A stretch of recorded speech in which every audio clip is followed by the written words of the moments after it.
by... What's this noise?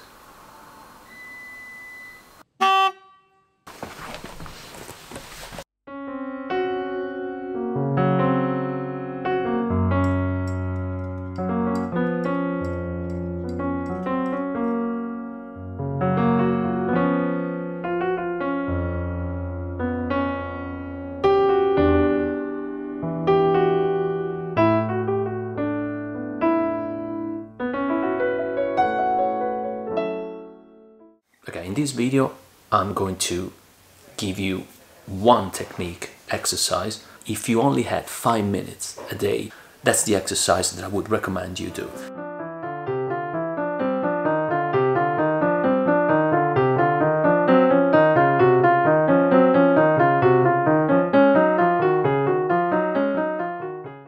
Oh. Baby, we need to talk about the manual focusing issue that we had. I did my best, what can I say? You actually did pretty well.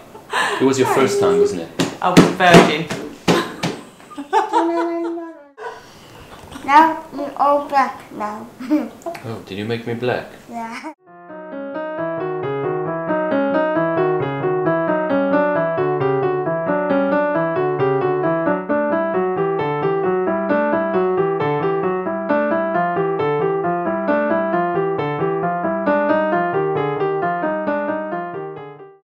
So this exercise is the first exercise in Jeffrey Tankard's pianoforte technique on a 1 hour a day, which is a book that I bought years ago.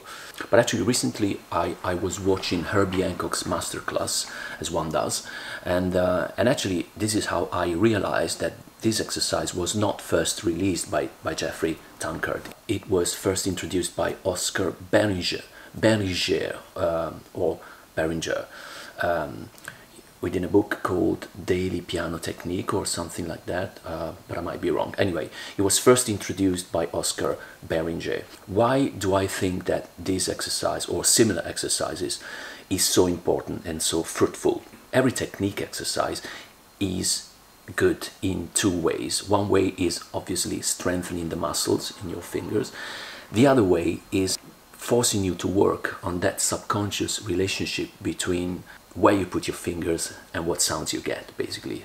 But most of the usual technique exercises that I learned as I was growing up, like Hanon, for instance, or the conventional way in which we learn to play major scales, in all of these, the fingering is designed in such a way to make it easier for you.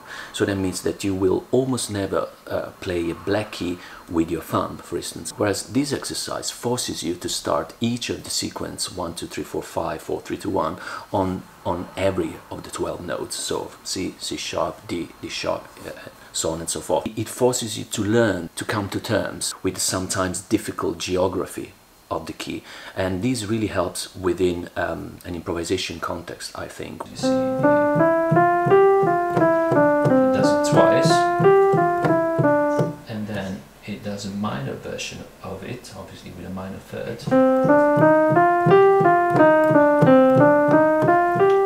And then what happens next is, the next 1 to 5 is in fact a 7 to 4 in a C sharp major key.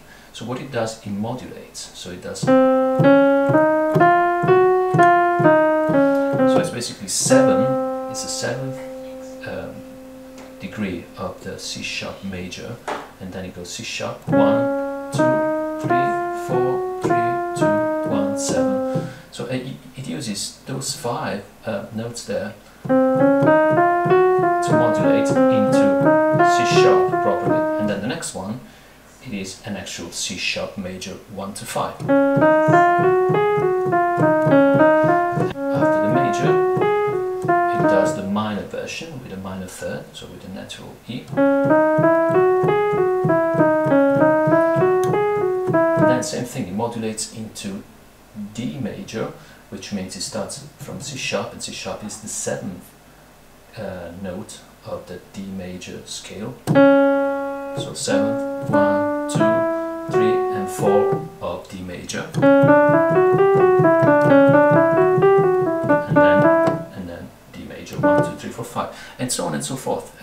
By applying this method, he keeps modulating up the keyboard until he reaches C major again. The basic idea is if you hear something and you don't have the finger that you're comfortable with available, there's a tendency not to even try to play it because you're so used to the habit of thinking this is the correct finger for that note and for that idea. Well, and the creative mind doesn't care about fingering.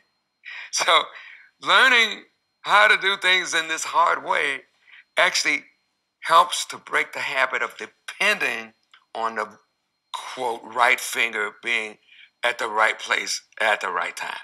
And that's why I use that book.